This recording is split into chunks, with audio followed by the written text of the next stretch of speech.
যে মানুষটা একটা মানুষকে ঠকিয়ে তোমার সাথে সম্পর্ক করেছে, সেই মানুষটা জীবনে তোমাকে কখনো সুখ দিতে পারবে? একটা কথা মনে রেখো, পরক্রিয়া সম্পর্কের পরিণতি কিন্তু খুব ভয়ঙ্কর।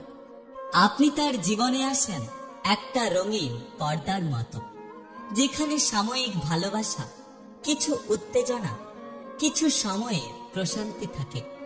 সে হয়তো আপনাকে বলে, আমি তোমাকে ছাড়া বাঁচতে পারবো না, আমার সংসারে আমি একদম একা, বউ আমার প্রতি খেয়াল রাখে না, বউ আমাকে ভালোবাসে না। এই রকম নানা রকম কাহিনী শুনিয়ে সে আপনাকে তার জীবনে টেনে আনে। আপনি হয়তো ভাববেন আপনার কাঁধে ভর দিয়ে সে হয়তো মুক্তি পাবে, একদিন সবকিছু ছেড়ে আপনার হয়ে যাবে। কিন্তু দিন শেষে পুরুষটা যায় কোথায়? নিজের বৈধ ঘরে। তার স্ত্রী, তার সন্তান, তার পরিবার সবকিছুকে সে আগের মতো আবার আঁকড়ে ধরে রাখে। এমনকি আপনাকে নিয়েও তার ভেতরে ভয় কাজ করে। যদি তার সম্মান, সামাজিক অবস্থান এবং তার সুখের সম্পর্কগুলো ভেঙে পড়ে, এই ভয়ে সবসময় পুরুষটা বেঁচে থাকে। তাই সে আপনাকে ভালোবাসা দেওয়ার নাম করে বাস্তবতা থেকে অনেক আড়াল করে রাখে। আপনি এই সম্পর্কের মধ্যে থেকে ধীরে ধীরে নিজেকে হারিয়ে ফেলেন। নিজেকে প্রশ্ন করেন, আপনি কোথায় দাঁড়িয়ে আছেন? দিনের পর দিন অপেক্ষা করেন সে কবে এসে বলবে, চলো এবার আমরা একসাথে পথ চলা শুরু করি। কিন্তু সেই দিনটা আর আসে না। বরং সময় যত যায় তত সে নিখুঁতভাবে তার সংসারটাকে সামলে নেয়।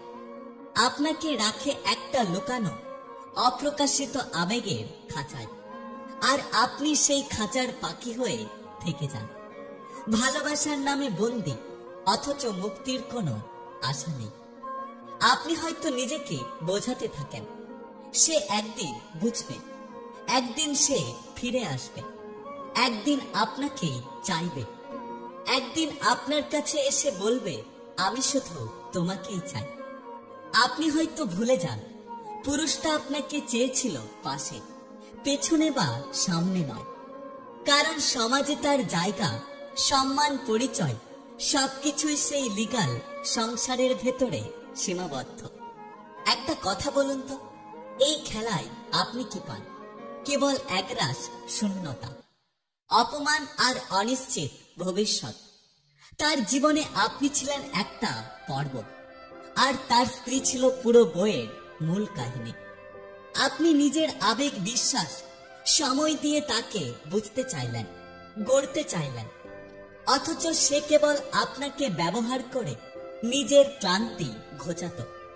দিন শেষে সে যখন তার ঘরে ফিরে যায়, তখন আপনি একা, বিষাদগ্রস্ত, অথচ তার চোখে কোনো দুঃখ নেই।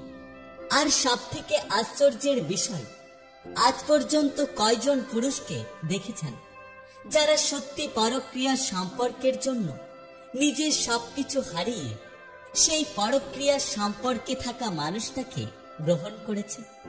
হয়তো দু একজন আছে যারা সমাজে ব্যতিক্রম, কিন্তু তারা ব্যতিক্রম বলেই তারা গল্প হয়, বাস্তবে নয়। তাই নিজের জীবনকে এমন কাউকে ঘিরে তৈরি করবেন না যার কাছে আপনি কোনোদিন প্রথম পছন্দ হয়ে উঠবেন না। যে মানুষটা আপনাকে দিনের আলোয় প্রকাশ করতে চায় না, তাকে নিয়ে রাতের অন্ধকারে স্বপ্ন দেখবেন না। যে ভালোবাসায় সাহস নেই, স্বীকৃতি নেই, সেটা কখনো ভালোবাসা নয়। তাই নিজেকে ভালোবাসুন, নিজেকে গুরুত্ব দিন, কারণ আপনি কারো গল্পের গোপন চরিত্র হতে আসেননি, বরং আপনি মূল নায়িকা হওয়ার যোগ্য মানুষ।